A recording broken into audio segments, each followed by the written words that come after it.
పెళ్ళైనా పండగైనా వేడుక ఏదైనా పట్టుచీరల ప్రత్యేక వేదిక వారాహి సిల్క్స్.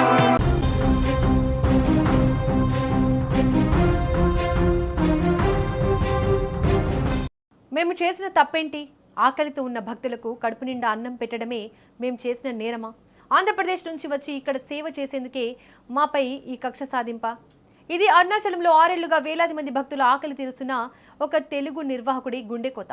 పరమశివుడు కొలువైన అరుణాచల క్షేత్రంలో తెలుగు వారికి ఘోర అవమానం జరిగింది. కనీసం ఒక్క నోటీస్ కూడా ఇవ్వకుండా, ఒక్క మాట కూడా చెప్పకుండా అధికారులు బుల్డోజర్లతో వచ్చి ఆశ్రమాన్ని నేలమట్టం చేశారు. దీంతో అక్కడ అన్నదాన సత్రం నడుపుతున్న తెలుగువారి ఆవేదన సోషల్ మీడియాలో వైరల్గా మారాయి. ప్రతి నెల పౌర్ణమికి సాధారణ రోజుల్లో వేలాది మంది తెలుగు భక్తులు, నిరుపేదలు అరుణాచలానికి గిరి ప్రదక్షిణ కోసం వస్తుంటారు. అలాంటి భక్తుల ఆకలి కేకలు చూసి ఆంధ్రప్రదేశ్ నుంచి వచ్చిన కొందరు దాతలు కలిసి 6 ఏళ్ల క్రితం ఒక ఆశ్రమాన్ని, నిత్యాన్నదాన సత్రాన్ని ఏర్పాటు చేశారు.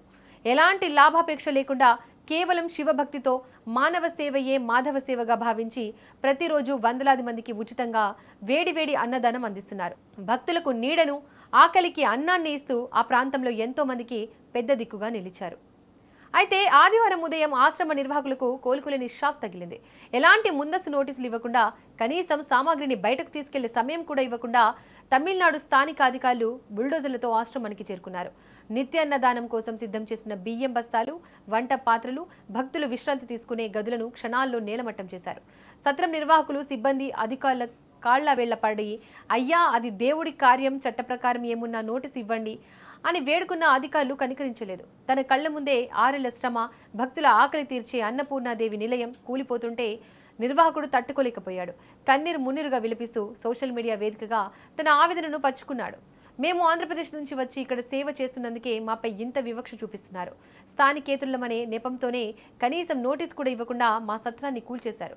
ఆకలితో వచ్చే భక్తులకు అన్నం పెట్టడం మేము చేసిన తప్ప అంటూ ఆయన ఏడుస్తూ చేసిన వ్యాఖ్యలు ప్రస్తుతం నెట్టింట వైరల్ అవుతున్నాయి. ఈ వీడియో సోషల్ మీడియాలో ప్రత్యక్షం కావడంతో తెలుగు రాష్ట్రాల్లో తీవ్ర ఆగ్రహ జ్వాలలు వ్యక్తమవుతున్నాయి. భక్తి క్షేత్రంలో కూడా ప్రాంతీయ వివక్ష చూపిస్తారా అని నెటిజన్లు ప్రశ్నిస్తున్నారు. నిత్యాన్నదానం చేసే ఆశ్రమంపై ఉక్కుపాదం మోపడం ఏ రకమైన న్యాయమని తమిళనాడు ప్రభుత్వాన్ని, స్థానిక అధికారులను నిలదీస్తున్నారు. ఏపీ, తెలంగాణ ప్రభుత్వాలు ఈ విషయంలో తక్షణమే జోక్యం చేసుకుని బాధిత నిర్వాహకులకు న్యాయం చేయాలని డిమాండ్లు వినిపిస్తున్నాయి. మరి ఈ ఘటనపై తమిళనాడు ప్రభుత్వం ఎలా స్పందిస్తుందో చూడాలి.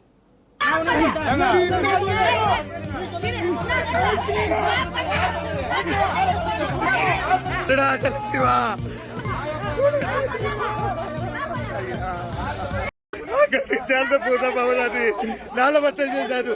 6 సంవత్సరాల నుంచి ఆకలి తీరుస్తున్నారు. ఇక్కడ ఓన్లీ కేవలం ఆంధ్రప్రదేశ్ నుంచి వచ్చామనే ఒక దుర్మార్గపు దుశ్చర్యతో ఒక్క నోటీసు కూడా ఇవ్వకుండా ఉదయాన్నే వచ్చి 5 గంటల నుంచి మొత్తం అరుణాచల శివ ఆకలి తీర్చడమేనే చేసి తప్ప, ఆకలి తీర్చడమేనే చేసి తప్ప, భగవంతుడా ఏమైపోయావట.